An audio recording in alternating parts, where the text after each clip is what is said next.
রাসূলুল্লাহ সাল্লাল্লাহু আলাইহি ওয়াসাল্লাম দোয়া করা লাগে না, শুধু চোখ মেলে আকাশের দিকে তাকালেই আয়াত নাজিল হয়ে যায়, দোয়া কবুল হয়ে যায়। শুধু আঙ্গুল দিয়ে ইশারা করলেই দোয়া কবুল হয়ে যায়। আকাশের দিকে বারবার তাকাচ্ছে, হিজরত করে মক্কা থেকে মদিনায় গেছে। মদিনায় যাওয়ার পরে আল্লাহ পাক নির্দেশ দিলেন, ও নবী, মদিনার লোকেরা অধিকাংশ ইহুদি, এদের কেবলা হচ্ছে বাইতুল মুকাদ্দাস। এদের মনোরঞ্জন করার জন্য, এদের মনতুষ্টির জন্য আপনি কিছুদিন বাইতুল মুকাদ্দাসের দিকে ফিরে সালাত আদায় করুন। আল্লাহর নবী বাইতুল মুকাদ্দাসের দিকে ফিরে 16 অথবা 17 মাস নামাজ আদায় করেন, কিন্তু দিলে শান্তি নেই। দিল চায়, মন চায় খানায় কাবার দিকে ফিরে, বাইতুল্লাহর দিকে ফিরে তিনি সালাত আদায় করবেন। মুখ ফুটায়া আল্লাহকে কিছু বলেন না, বারবার আকাশের দিকে তাকায়, বারবার আকাশের দিকে তাকায়, বারবার আকাশের দিকে তাকায়। আল্লাহ আয়াত নাজিল করে দিলেন, কদ নারা তাকাল্লুবা ওয়াজহিকা ফিস সামা ফালানুওয়াল্লিয়ান্নাকা কিবলাতান তারদাহা ফাওয়াল্লি ওয়াজহাকা শাতরাল মসজিদিল হারাম। হে নবী, কদ নারা, আমি লক্ষ্য করেছি, কদ নারা তাকাল্লুবা ওয়াজহিকা ফিস সামা, আপনি বারবার বারবার বারবার আপনার চেহারাকে আকাশের দিকে ফেরাচ্ছেন। কেন ফেরাচ্ছেন এটা তো আমি আল্লাহ জানি। মুখ ফুটে কিছু বলেন নাই, শুধু আকাশের দিকে তাকাচ্ছেন। আমি নবী আপনার অন্তরের খবর, হে নবী, আমি আল্লাহ জানি।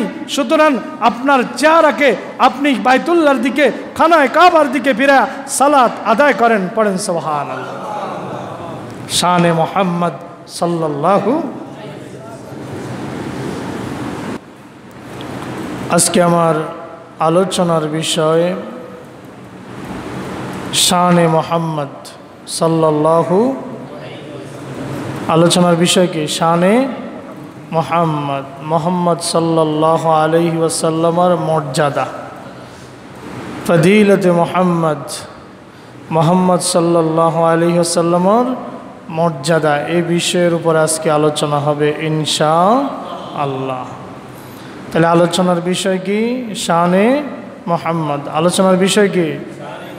শানে মুহাম্মদ, মুহাম্মদ সাল্লাল্লাহু আলাইহি ওয়াসাল্লামের শান, মুহাম্মদ সাল্লাল্লাহু আলাইহি ওয়াসাল্লামের মান, মুহাম্মদ সাল্লাল্লাহু আলাইহি ওয়াসাল্লামের মর্যাদা আজকের আলোচনার বিষয়।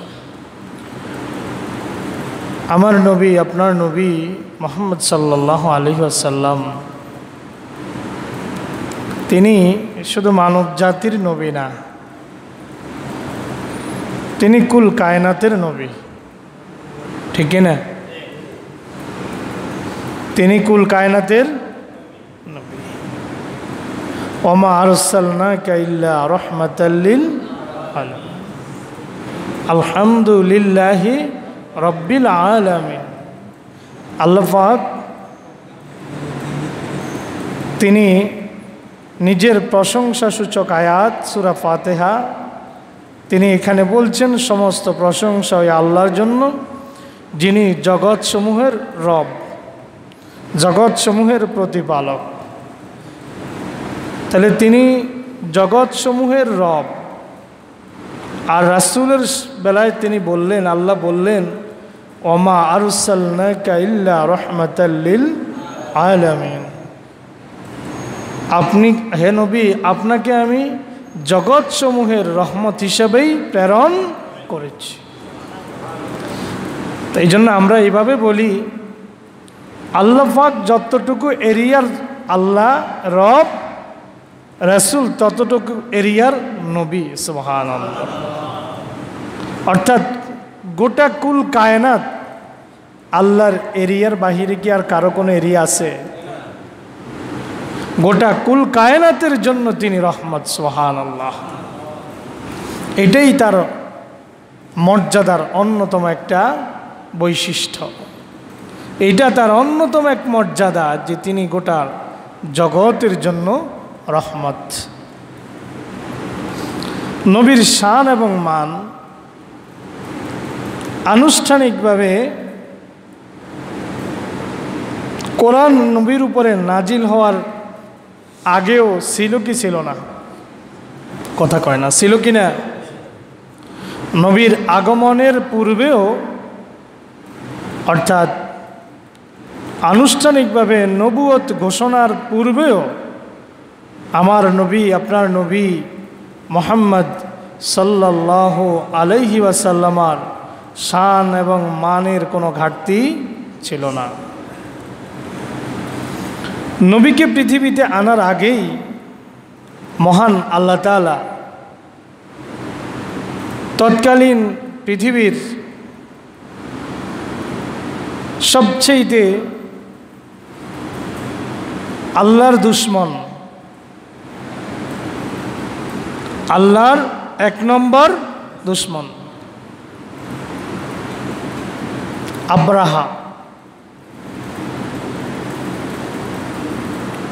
পৃথিবীতে এর চাইতে বড় দুষ্ট, আল্লাহর বড় দুশ্মন পৃথিবীতে তখন আর ছিল না। এই জন্য বলেছি আল্লাহ রাসূল সাল্লাল্লাহু আলাইহি ওয়াসাল্লাম পৃথিবীতে আগমনের মানব রূপে ভূমিষ্ঠ হওয়ার মাত্র 50 থেকে 55 দিন আগে, কতদিন আগে? 50 থেকে 55 দিন আগে আব্রাহার বাদশা, লম্বা ঘটনা, আমি পুরো ঘটনা এখানে বলবো না। সূরা ফিলের তাফসির যদি আপনারা পড়েন তাহলে আপনারা এখানে পাবেন। আমি একটু ইঙ্গিত করব শুধু।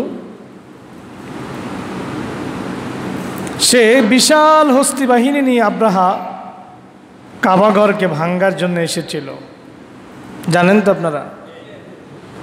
আল্লাহ গোটা একটা সূরাই নাজিল করে দিলেন, আলাম তারা কাইফা ফাআলা রাব্বুকা বিআসহাবিল ফিল। আপনি কি দেখেন নাই আমি হস্তি বাহিনীর সাথে কি করেছি? সুবহানাল্লাহ। আপনি কি দেখেন নাই আমি হস্তি বাহিনীর সাথে কি করেছি? যুগে যুগে জালেমদেরকে আল্লাহ তাআলা এইভাবেই শাস্তি দেয়। এমন জিনিস দিয়ে জালেমদেরকে আল্লাহ শাস্তি দেয় যেটা জালেমরা কল্পনাতেও আনতে পারে না। নমরুদরে মশা দিয়া ধ্বংস করবে, এটা নমরুদের কল্পনা ছিল? যে মূসাকে ফেরাউন নিজের ঘরে লালন পালন করলো, সেই মূসা আলাইহিস সালামের হাতেই ফেরাউন ধ্বংস হবে, এটা কি ফেরাউনের কল্পনাতেও ছিল? কিছুটা সন্দেহ ভাব ছিল, কিন্তু ওইটা অত প্রবল হতে পারে নাই। হযরত আসিয়ার কারণে অত প্রবল হতে পারে নাই, কিন্তু তার কাছে কিছু খটকা লাগতো। কিন্তু পরিকল্পনা কারটা বড়? আল্লাহরটা বড় পরিকল্পনা। এইভাবে আব্রাহাকে জানতো যে সামান্য ওয়ারসালা আলাইহিম তৈরান আবাবিল। আবাবিল কোনো পাখির নাম না, আবাবিল শব্দের অর্থ হলো ঝাঁকে ঝাঁকে। আল্লাহ বলেন আমি তাদের উপরে প্রেরণ করলাম ঝাঁকে ঝাঁকে পাখি। সুবহানাল্লাহ। ছোট্ট ছোট্ট পাখি, এক একটার ঠোঁটে পায়ের মধ্যে ছোট্ট ছোট্ট পাথর কণা, যার গায়ের মধ্যে পড়েছে সে শেষ। ছোট্ট পাখির ছোট্ট পাথর কণা, আর কতই তার ওয়েট, সরিষার বিচির মতো বা তার চাইতে একটু বড়, বা মটর দানার মতো। এই একটু পাথরেই যার গায়ে পড়ছে সেই। আল্লাহু আকবার। এই রাসূল সাল্লাল্লাহু আলাইহি ওয়াসাল্লাম তার শান কি? ওলামায়ে কেরাম সিরাতের কিতাবের মধ্যে রাসূলের শান লিখতে গিয়ে লিখেছেন যে রাসূল আগমনের 50 থেকে 55 দিন পূর্বে হস্তি বাহিনী মক্কা আক্রমণ করার জন্য এসেছিল। খানায় কাবাকে জমিনের সাথে ধূলিসাৎ করে দিবে, সেজন্য এসেছিল। আল্লাহ তাআলা ছোট্ট ছোট্ট পাখি দিয়ে তাদেরকে নাস্তানাবুদ করে দিয়েছেন। সুবহানাল্লাহ বিহামদিহি। সিরাতের কিতাবের মধ্যে এসেছে হস্তি বাহিনীকে ধ্বংস করে দেওয়া নবী মুহাম্মদ সাল্লাল্লাহু আলাইহি ওয়াসাল্লামার আগমনের শুভ সূচনা ছিল। সুবহানাল্লাহ। এটা নবীর আগমনের শুভ সূচনা, আগমনের বার্তা ছিল। আরেকটা ঘটনা শুনুন। হযরতে হজরত উসমান ইবনে আবুল আস রাদিয়াল্লাহু তাআলা আনহুর মা হজরতে ফাতেমা বিনতে আব্দুল্লাহ রাদিয়াল্লাহু তাআলা আনহু তিনি বলেন, রাসূলের জন্মের মুহূর্তে আমি মা আমেনার কাছে ছিলাম। রাসূলের জন্মের কাছে তিনি কার কাছে ছিলেন? মা আমেনার কাছে ছিলেন।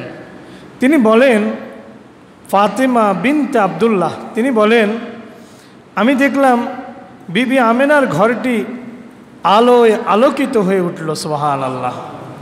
আলোকচ্ছটায় তার ঘরটা আলোকিত হয়ে গেল। আকাশের সব তারকা নিচের দিকে ঝুঁকে পড়ল। আমার মনে হতে লাগলো তারকাগুলো যেন আমার উপরে এসে পড়বে। সুবহানাল্লাহ।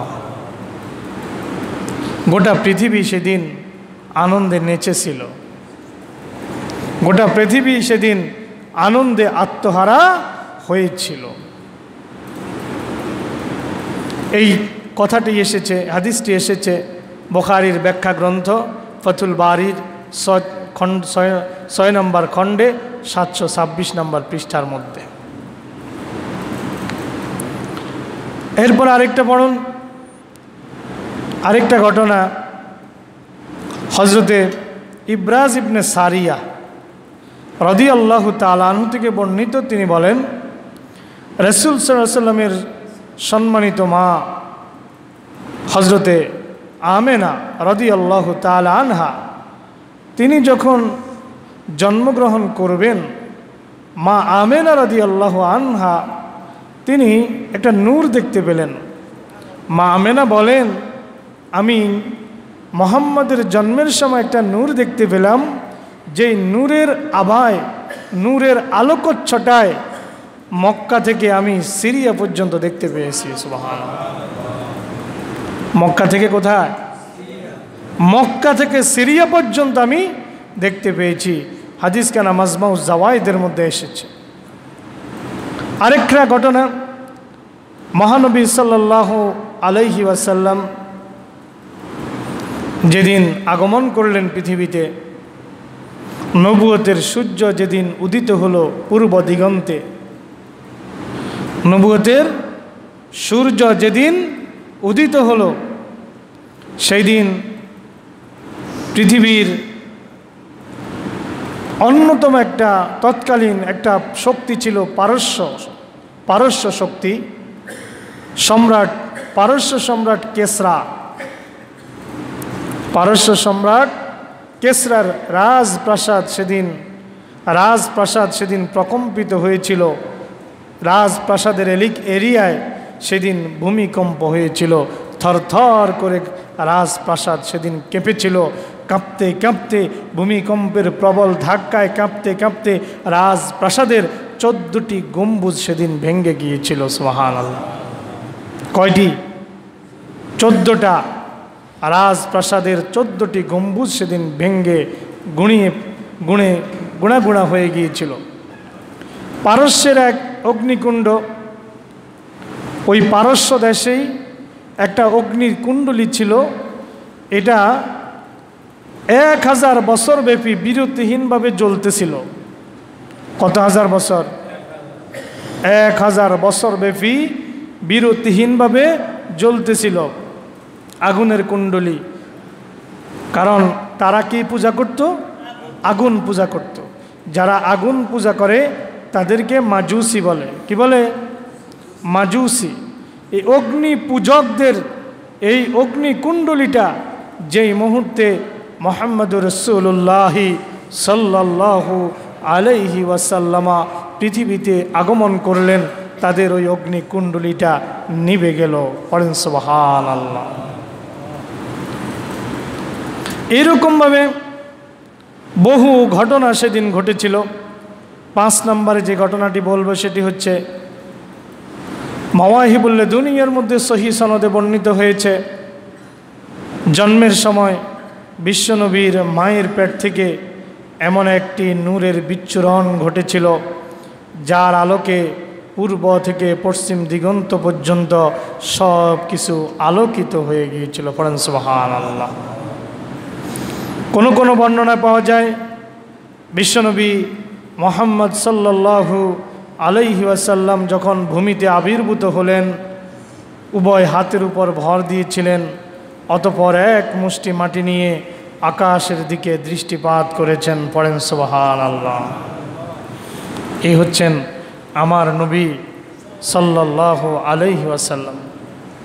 আরেকটা ঘটনা হজরতে ইবনে সুফিয়ান বর্ণনা করেন, আয়েশা রাদিয়াল্লাহু তাআলা আনহা বলেছেন, বিশ্বনবী সাল্লাল্লাহু আলাইহি ওয়াসাল্লামের জন্মগ্রহণের সময় এক ইহুদি ব্যবসার উদ্দেশ্যে ওই সময় মদিনাতে ছিল, মক্কায় ছিল। এক ইহুদি লোক ব্যবসার জন্য কোথায় আসছে? মক্কায়। যেই রাতে বলতে ভোরে আল্লাহ নবী সাল্লাল্লাহু আলাইহি ওয়াসাল্লাম সুবহে সাদিকের সময় জন্মগ্রহণ করেছেন। আল্লাহ রাসূল সাল্লাল্লাহু আলাইহি ওয়াসাল্লামের জন্মগ্রহণের পর ওই সকালবেলায় ইহুদি লোকটা কোরাইশদের কাছে জিজ্ঞেস করলো, গত রাতে এই এলাকাতে কোনো শিশুর জন্ম হয়েছে কি? উপস্থিত কোরাইশের লোকেরা বলল, এ বিষয়ে আমরা কিছু জানি না। লোকটি বলল, তোমরা এই বিষয়টি অনুসন্ধান করো, কেননা এই রাতে বর্তমান উম্মতের নবী ভূমিষ্ঠ হয়েছেন। পড়েন সুবহানাল্লাহ। এই রাতে বর্তমান উম্মতের নবী ভূমিষ্ঠ হয়েছেন। তার কাঁধের মধ্যবর্তী স্থানে একটি বিশেষ নিদর্শন অর্থাৎ মোহরে নবুয়াত রয়েছে। এখানে কাঁধের এখানে মোহরে নবুয়াত রয়েছে। তার কাঁধের মধ্যে বিশেষ একটা চিহ্ন অর্থাৎ মোহরে নবুয়াত রয়েছে। জন্মের পরপর শিশুটির মুখে জিন আঙ্গুল পুরে রাখার দরুন শিশুটি 2 দিন ধরে কারো দুধ পান করবে না। কোরাইশের লোকেরা সন্ধান করে জানতে পারল, আব্দুল মুত্তালিবের ছেলে আব্দুল্লাহর ঘরে এক পুত্র সন্তান ভূমিষ্ঠ হয়েছে। পড়েন সুবহানাল্লাহ। ইহুদিকে এই সংবাদ জানানো হলে সেও শিশুটিকে দেখার আগ্রহ ব্যক্ত করে এবং বলে, চলো আমিও শিশুটিকে দেখব। ইহুদি লোকটি যখন শিশু মুহাম্মদ সাল্লাল্লাহু আলাইহি ওয়াসাল্লামকে দেখল, তার 2 কাঁধের মাঝে মোহরে নবুয়তের নিদর্শন দেখতে পেল, তখন ইহুদি লোকটা চিৎকার করে বেহুশ হয়ে জমিনে পড়ে গেল। সুবহানাল্লাহ। হুঁশ ফিরে আসার পর লোকটি বলল, নবুয়তে বনি ইসরাইল আজ থেকে শেষ হয়ে গেল। মানে এতদিন পর্যন্ত যত নবী এসেছে, হজরতে সাদ থেকে শুরু করে সব নবী বনি ইসরাইল থেকে আসছে। হজরত ইয়াকুব আলাইহিস সালাতু ওয়াস সালামের বংশধারাকে বনি ইসরাইল বলা হয়। কি বলা হয়? বনি ইসরাইল। হজরত ইব্রাহিম আলাইহিস সালামের 2 ছেলে, হজরত ইসমাইল, হজরত ইসহাক। ইব্রাহিম আলাইহিস সালামের পরে হজরত ইসহাকের বংশধর থেকেই নবী মুহাম্মদ আসার আগ পর্যন্ত সব নবী ইসহাক আলাইহিস সালামের বংশধর থেকেই এসেছে। হজরত ইসমাইলের বংশ থেকে কোনো নবী আসেন নাই। ইহুদি লোকটা যখন নবীর মোহরে নবুয়ত দেখতে পেল, বেহুশ হয়ে জমিনে পড়ে গেল। হুঁশ ফিরে আসার পরে বলতেছে, বনি ইসরাইল থেকে নবুয়তের দ্বারা বিলুপ্ত হয়ে গেছে, নবুয়তের সিলসিলা বনি ইসরাইল থেকে বিলুপ্ত হয়ে গেছে। হে কোরাইশ সম্প্রদায়, ভবিষ্যতে এই শিশু তোমাদের প্রতি এমন এক আক্রমণ পরিচালনা করবে যার সংবাদ পূর্ব থেকে পশ্চিম পর্যন্ত ছড়িয়ে পড়বে। সম্ভবত বদরের যুদ্ধের কথা বলা হয়েছে। কোন যুদ্ধের কথা? সম্ভবত বদরের যুদ্ধের কথা বলা হয়েছে, কারণ বদরের যুদ্ধের মাধ্যমেই ইসলামী রাষ্ট্র মদিনা সুপ্রতিষ্ঠিত হয়েছে। বদরের যুদ্ধে যদি আল্লাহর নবী পরাজিত হতেন, তাহলেই ইসলামের হয়তো সেখানেই মিশে যেত, মুছে যেত।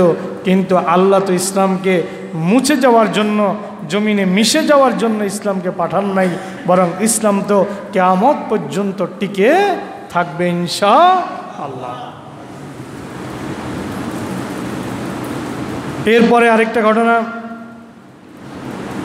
নবীজি সাল্লাল্লাহু আলাইহি ওয়াসাল্লামের জন্মের আগে বেশ কয়েক বছর আরবে দুর্ভিক্ষ দেখা দিয়েছিল।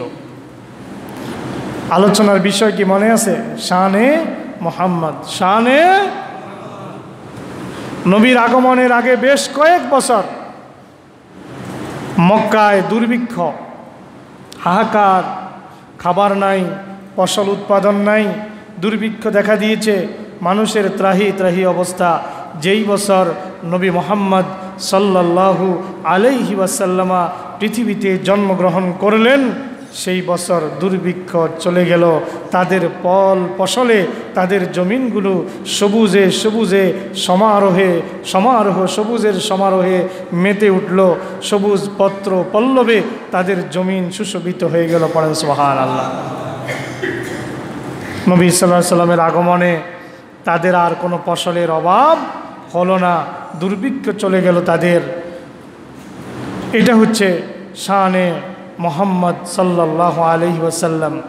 তাই এই বছরটাকে, যেই বছর নবীজি পৃথিবীতে তাশরিফ আনলেন, এই বছরকে তারা একটা নাম দিয়েছে সানাতুল ফাতহে ওয়াল ইবতিহাজ।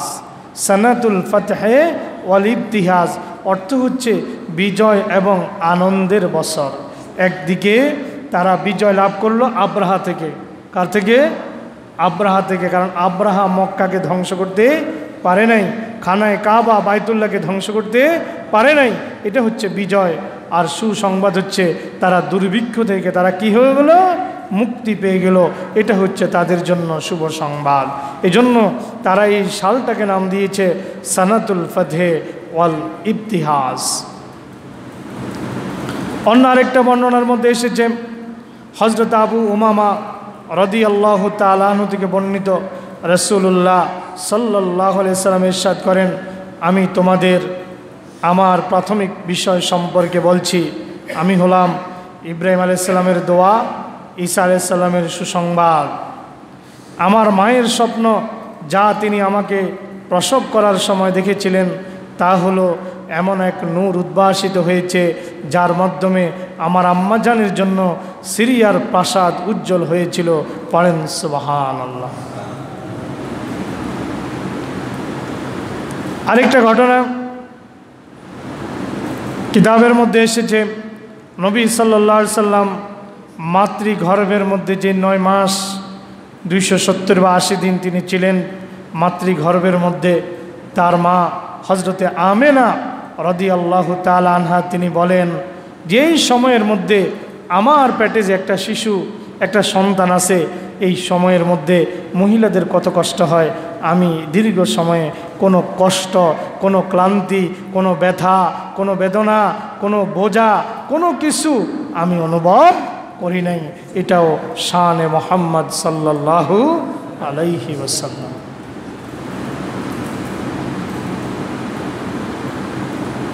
মাতৃগর্ভে থাকাকালে মা আমেনা অনেক শুভ স্বপ্ন দেখতেন। স্বপ্নযোগে তাকে নবী সাল্লাল্লাহু আলাইহি সাল্লামের নাম বলে দেওয়া হয়েছে। পড়েন সুবহানাল্লাহ। নবী ভূমিষ্ঠ হওয়ার আগেই তার আম্মাজান হজরতে আমেনাকে আল্লাহ তাআলা নবীর নাম কি রাখবে সেটাও বলে দিয়েছেন। এটাও শানে মোহাম্মদ সাল্লাল্লাহু আলাইহি ওয়াসাল্লাম। এমনকি এও বলা হয় যে নবী যখন তার গর্ভে, মা আমিনাকে বলা হয়, হে আমিনা, তোমার গর্ভে আমানত আছেন, তোমার গর্ভে আমানত আছেন শেষ নবী, আখেরি নবী মুহাম্মদুর রাসূলুল্লাহ সাল্লাল্লাহু আলাইহি ওয়াসাল্লাম। এগুলো সব সিরাতের কিতাবের মধ্যে আপনারা ঘাটলে পাবেন। প্রিয় নবী সাল্লাল্লাহু আলাইহি ওয়াসাল্লামের পূর্বপুরুষরা আপন সময় অত্যন্ত সৌভাগ্যবান ছিলেন, বিজ্ঞ ছিলেন, সম্ভ্রান্ত ছিলেন, মর্যাদাবান ছিলেন। এমনকি প্রিয় নবীর দাদা খাজা আব্দুল মুত্তালিব তিনি ছিলেন দ্বীনে হানিফের অনুসারী। কোনো মূর্তি পূজা, খাজা আব্দুল মুত্তালিব কোনো মূর্তি পূজারী ছিলেন না। খাজা আব্দুল মুত্তালিব কোনো মূর্তি পূজারী ছিলেন না, দ্বীনে হানিফের অনুসারী ছিলেন। আল্লাহকে মানতেন, খানায় কাবা তাওয়াফ করতেন, খানায় কাবার রক্ষণাবেক্ষণকারী ছিলেন খাজা আব্দুল মুত্তালিব। মানুষরা তাকে এত পছন্দ করত, এত আল্লাহওয়ালা মনে করত, এত বুজুর্গ মনে করত। মানুষেরা খাজা আব্দুল মুত্তালিবের উসিলা দিয়া দিয়া আল্লাহর কাছে দোয়া করতে পারেন সুবহানাল্লাহ। কথাগুলো এসেছে মাওয়াহিবুল লাদুনিয়ার মধ্যে পৃষ্ঠা নম্বর 88, প্রথম খণ্ড পৃষ্ঠা নম্বর 88। যা কিছু বলেছি সব কিছু হচ্ছে শানে মুহাম্মদ সাল্লাল্লাহু আলাইহি ওয়াসাল্লাম। এবার দেখি আসি আল্লাহ তাআলা কোরআনে মাজিদের মধ্যে শানে মুহাম্মদ সাল্লাল্লাহু আলাইহি ওয়াসাল্লাম সম্পর্কে আর কি কি বলেছেন। কোরআনে মাজিদ সূরাতুত তাওবা 24 নম্বর আয়াত। কত নম্বর? আল্লাহ বলছেন বিসমিল্লাহির রহমানির রহিম। আল্লাহ বলছেন قل إن كان آباؤكم وأبناؤكم وإخوانكم وأزواجكم وعشيرتكم وأموال اقترفتموها وتجارة تخشون كسادها ومساكن ترضونها أحب إليكم من الله ورسوله وجهاد في سبيله فتربصوا حتى يأتي الله بأمره والله لا يهدي القوم الفاسقين। আল্লাহ পাক বলেন কুল, হে রাসূল আপনি বলে দিন, ইন কানা আবাউকুম ওয়া ইখওয়ানুকুম ওয়া আজওয়াজুকুম ওয়া আশিরাতুকুম ওয়া আমওয়ালুন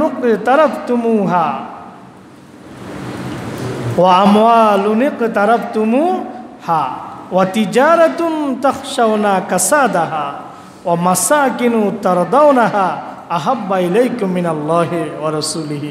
বড় সাংঘাতিক কথা। অনুবাদ, হে নবী আপনি বলে দিন, যদি তোমাদের পিতা, তোমাদের ভাই, তোমাদের স্ত্রী, তোমাদের আত্মীয় স্বজন এবং তোমাদের উপার্জিত সম্পদ, ওয়া আমওয়ালুন ইqtaraftumuha তোমাদের উপার্জিত সম্পদ, ওয়া তিজারাতুন তাখশাউনা কাসাদাহা তোমাদের ওই ব্যবসা, যেই ব্যবসা তোমরা মন্দা ভাবের আশঙ্কা করো।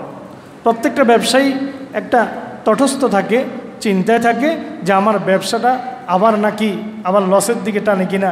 মাল এটা তো সাহস করে উঠাইলাম, লাভ হয় না লস হয়, লাভ হয় না লস হয়, লাভ হয় না লস হয়, একটা টেনশন সে সবসময় ফিল করে। আল্লাহ পাক বলেন ওয়া তিজারাতু তাখশাউনা কাসাদাহা তোমার ওই ব্যবসা বাণিজ্য যেটার ব্যাপারে তুমি তটস্থ থাকো, মন্দার আশঙ্কা করো, ও মাসাকিনু তারদাউনাহা তোমার ওই বাসস্থান যেটাকে তুমি খুবই পছন্দ করো, সুন্দর করে মনের মতো করে নিজের মতো করে নিজের পছন্দ অনুযায়ী সুন্দর করে একটা বাড়ি সাজিয়েছ, হোক সেটা মাটির ঘর, হোক সেটা চনের ঘর, হোক সেটা টিনের ঘর, হোক সেটা বিল্ডিং দালান, হোক সেটা অট্টালিকা প্রাসাদ, যেটাকে তুমি খুব পছন্দ করো। যার যার তৌফিক অনুযায়ী নিজের বাসস্থানকে আমরা সবাই পছন্দ করি কি করি না, ভালোবাসি কি বাসি না। আমার ঘরের প্রত্যেকটা ইট পাথরকে, প্রত্যেকটা বেড়া, প্রত্যেকটা টিন স্ক্রু কাঠ বাঁশকে আমি ভালোবাসি না। আল্লাহ তাআলা বলেন অমাসাকিনু তারদাউনাহা আহাব্বা ইলাইকুম মিনাল্লাহ। এই যে এতক্ষণ যা কিছু বললাম, যে তোমাদের পিতা, তোমাদের ভাই, তোমাদের স্ত্রী, তোমাদের আত্মীয় স্বজন, তোমাদের উপার্জিত সম্পদ, তোমাদের বাড়ি গাড়ি, এই সব কিছুকে যদি আল্লাহ, তার রাসূল এবং আল্লাহর রাস্তায় জিহাদ করা থেকে বেশি ভালোবাসো, ফাতারাব্বাসু হাত্তা ইয়াতি আল্লাহু বিআমরিহি অপেক্ষা করো, আল্লাহর আদেশের অপেক্ষা করো। তার মানে হচ্ছে আল্লাহ, তার রাসূল এবং আল্লাহর রাস্তায় জিহাদকে এই সব কিছুর চাইতে বেশি ভালোবাসতে হবে। নিজের স্ত্রী থেকে বেশি ভালোবাসতে হবে, নিজের ভাই থেকে বেশি ভালোবাসতে হবে, নিজের বাবা দাদাকে বেশি, বাবা দাদার থেকে আল্লাহ এবং তার রাসূলকে, আল্লাহর রাস্তায় জিহাদকে বেশি ভালোবাসতে হবে। নিজের ব্যবসা বাণিজ্যকে ব্যবসা বাণিজ্য থেকে আল্লাহ এবং তার রাসূলকে বেশি ভালোবাসতে হবে। নিজের সহায় সম্পত্তি, নিজের দালান কোঠা, ঘর বাড়িকে ঘর বাড়ি থেকে আল্লাহ এবং তার রাসূলকে বেশি ভালোবাসতে হবে। যদি বেশি ভালো না বাসা যায়, এই জিনিসগুলো থেকে আল্লাহ এবং তার রাসূলকে বেশি ভালো যদি বাসা না যায়, আল্লাহ পাক বলেন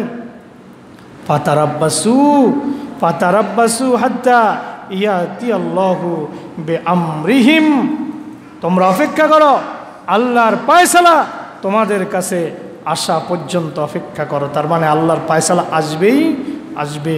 আল্লাহ বলেন আল্লাহু লা ইয়াহদিল কওমাল ফাসিকিন, আল্লাহ ফাসিকদেরকে ভালোবাসেন না, আল্লাহ ফাসিকদেরকে হেদায়েত দেন না। লা ইয়াহদি, হেদায়েত দেন না যারা ফাসিক।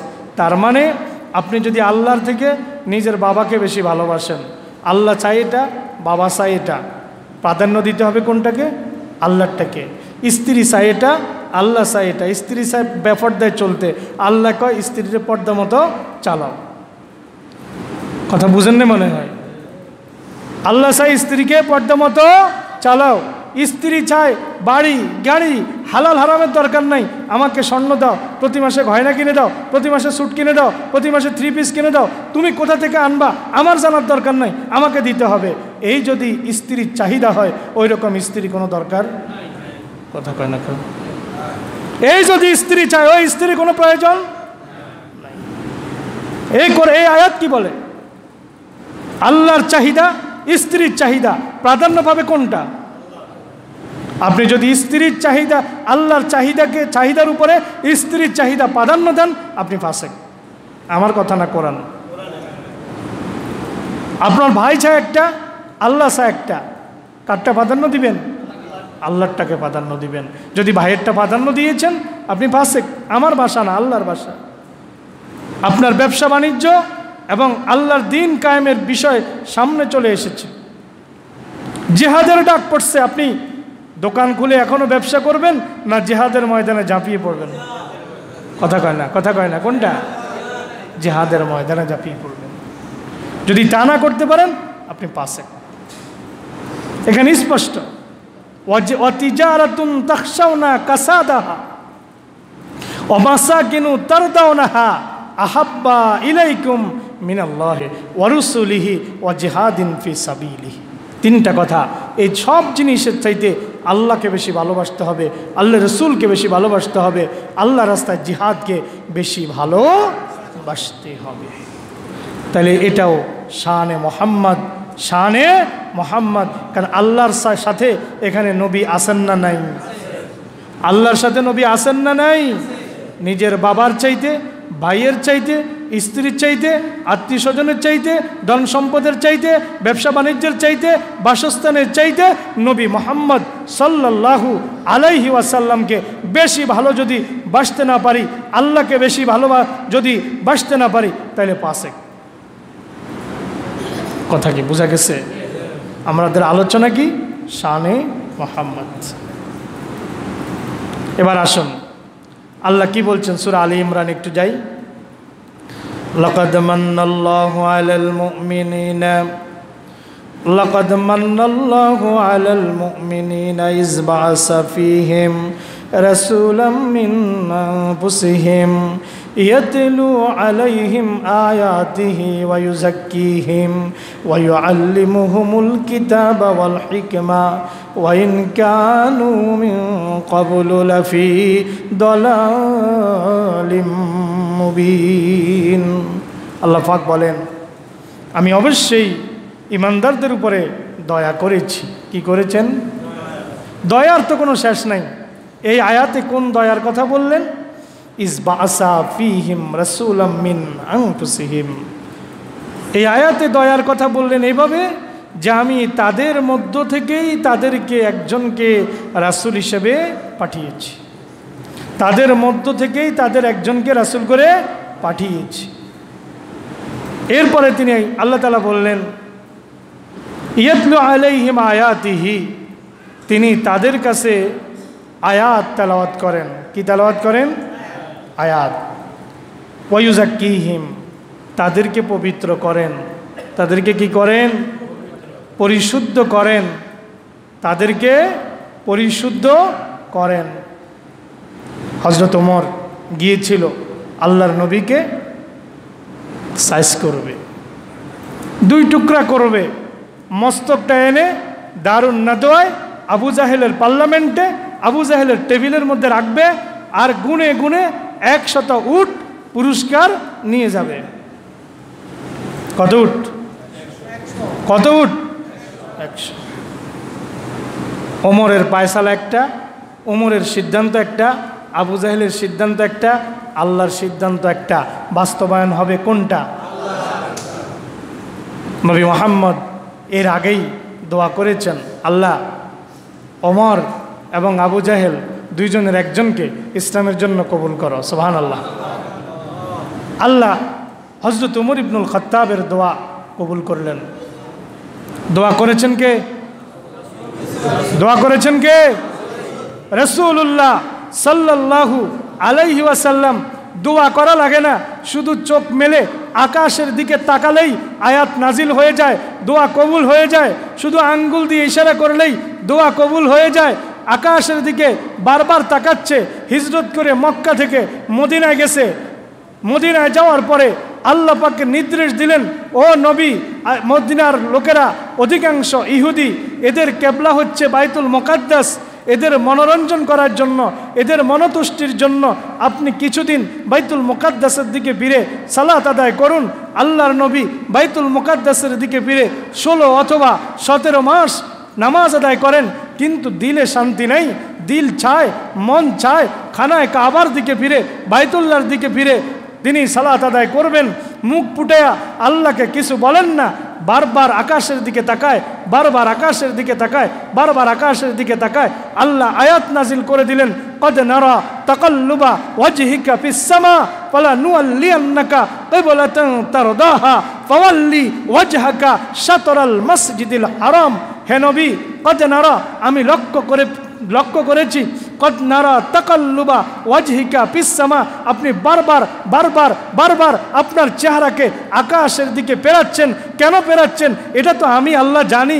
মুখ ফুটে কিছু বলেন নাই, শুধু আকাশের দিকে তাকাচ্ছেন। আমি নবী, আপনার অন্তরের খবর হে নবী আমি আল্লাহ জানি।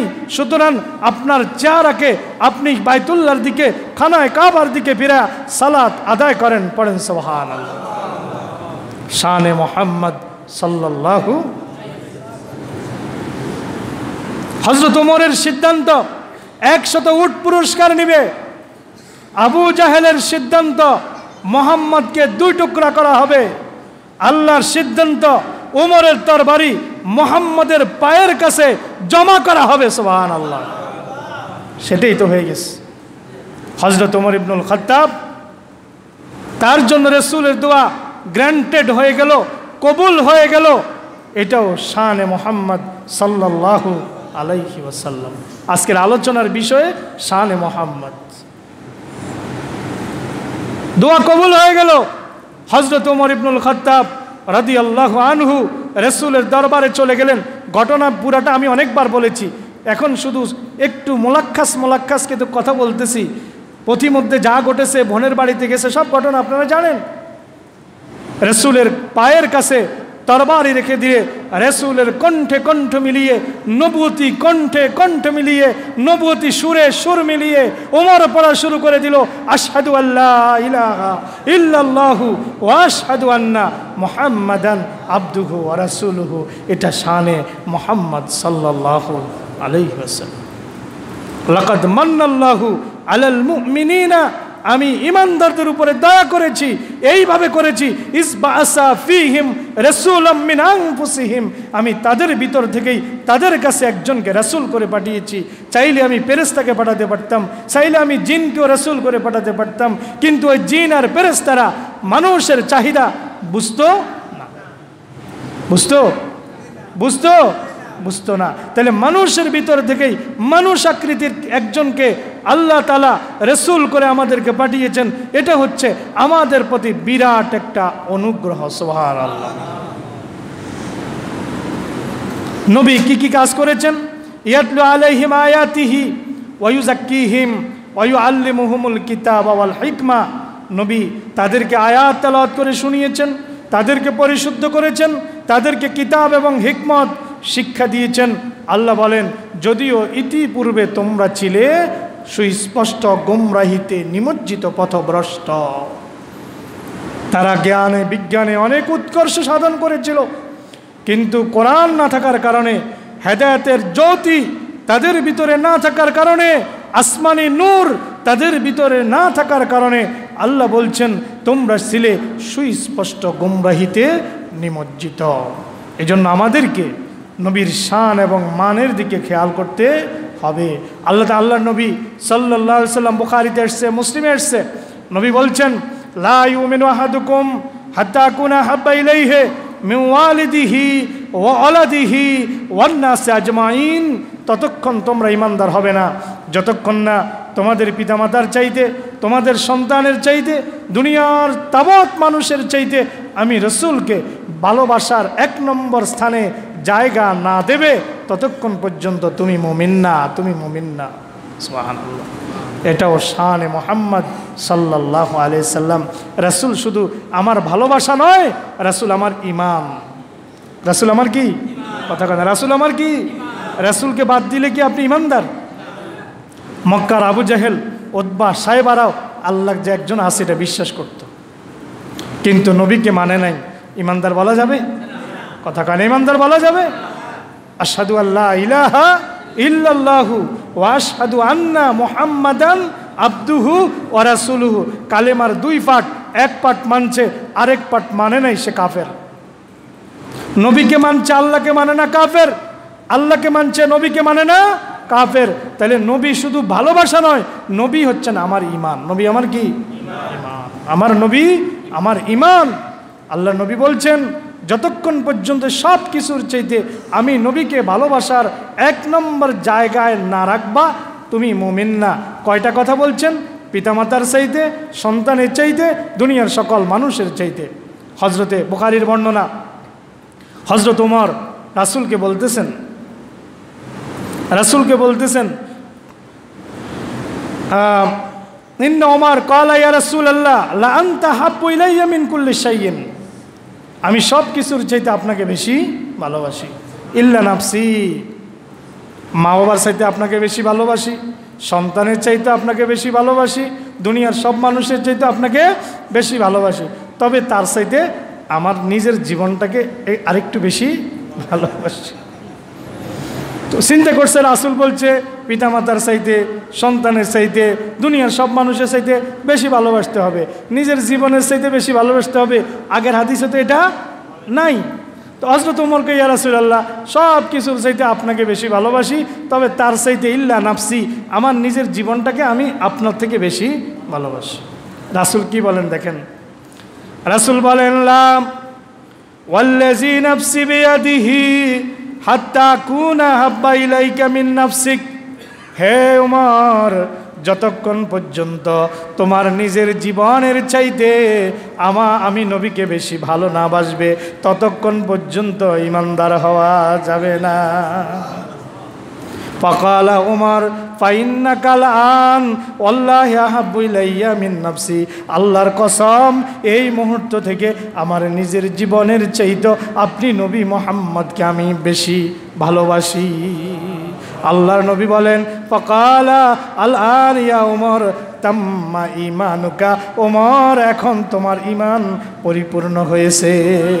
তার মানে শুধু মা বাবার চাইতে নয়, শুধু সন্তানের চাইতে নয়, দুনিয়ার সব মানুষের চাইতে নয়, বরং নিজের জীবনের চাইতে নবীকে বেশি ভালোবাসা লাগবে। রাওয়াহুল বুখারী, 981 নম্বর সহিহ বুখারীর বর্ণনা। এটা হচ্ছে শানে মুহাম্মদ। শানে মুহাম্মদ, নিজের জীবনের চাইতে নবীকে বেশি ভালোবাসতে না পারলে আপনি ঈমানদার হতে পারবেন না। অনেক কথাই ছিল, সময় ইতিমধ্যে অনেক বেশি হয়ে গেছে, আর বিরক্তির কারণ হতে চাই না। ইনশাল্লাহ আগামী জুমায়ও শানে মুহাম্মদ নিয়ে কথা হবে। আজকে শানে মুহাম্মদ প্রথম পর্ব ধরতে পারেন।